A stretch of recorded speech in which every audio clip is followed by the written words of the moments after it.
Okay, one final skill to end our chapter here, and we've already built up the kind of skills we need to do this in earlier lessons. So this should be stuff that's already sort of familiar to you guys, even though it's technically a new concept.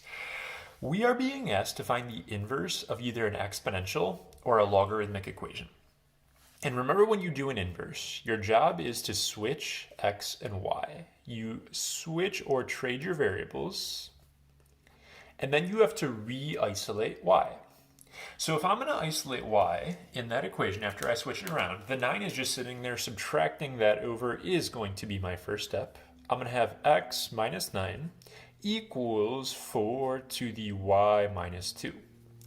Now, if I want to continue getting y by itself, I need to make the y come out of this exponent right here, and I need to make this base go away. This is the perfect opportunity to drop a log to both sides. Because the base right here is 4, that is the type of log I want to drop. So the log base 4, those are going to cancel out. This side will just say y minus 2. And then over here on the left side, it's just going to say log base 4. And then the x minus 9 is all inside that log that we just did. Final step to get y by itself is add the 2 over. So you're going to get, for your new inverse equation, log base 4, x minus 9. And that plus 2 does not go on the inside right here. It just sits on the end. So you're going to get log base 4, x minus 9. And then you're going to have a plus 2 on the end. So that's how you do an inverse. Second problem, same sort of idea. I'm going to switch my variables, and I'm going to go ahead and add the 7 over 2. So I'm going to have x plus 7 equals 1/2 times 6 to the y plus 5. Before I do a log, I have to make this 1/2 go away. You cannot combine these two because 6 has an exponent on it. So instead, what I'm going to do is multiply both sides by 2. So these will cancel. It's going to be a 2x plus 14 over here if you distribute it out. And then on the right side, I have 6 to the y plus 5 power. Now it is log time that I've got my exponential guy by himself. I'm going to drop log base 6 on both sides of the problem. So now these are going to cancel. I have log base 6. I have 2x plus 14, and then I have y plus 5 over here. Final step is just subtract the 5, stick it on the end, and I have myself my awesome inverse equation. All right, so this is a review right here of something we talked about a little while ago, which is composition of functions, plugging one or substituting one into the other. They're asking us to use the f functions from our first example and to do f of f inverse of x. So f of the inside is going to be my f inverse, which is the guy I just got. So I have f of log base 4, x minus 9, plus 2. All of this junk has to get plugged into my f equation, substituted in for my variable up here. So it's going to say f of x equals, I'm going to have 4 to this whole thing, log base 4 x minus 9 plus 2, and then there's a plus 9 at the very end. So this looks really awful right now.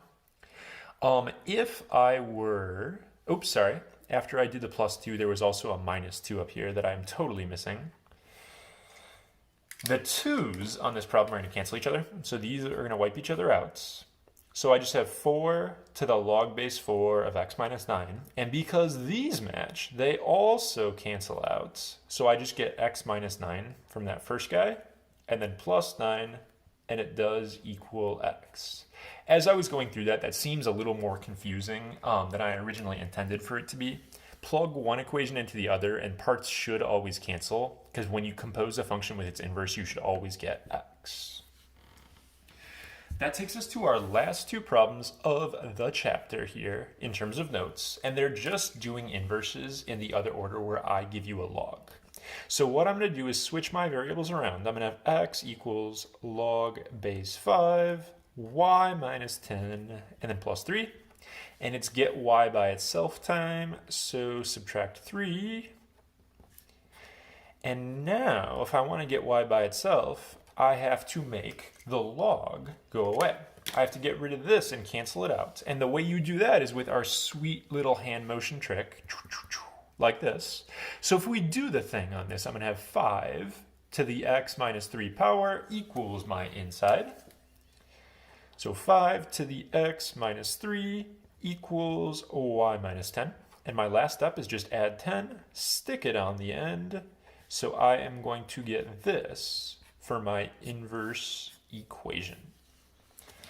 One more problem, same idea. I'm going to go ahead and add that 8 right away, save myself a step. I'm going to have x plus 8 equals 6 times log x plus 2. Got to get rid of the 6 before I do the thing. So I'm going to divide by 6 on both sides, and that makes my left side just kind of gross. I'm going to leave it alone though, like this. Equals log, and then it's going to go x plus 2. It is time to do the thing on my problem with a base of 10.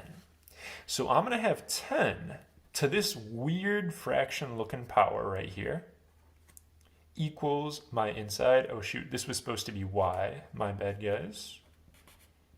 Because I switched my variables. So I got equals y plus 2.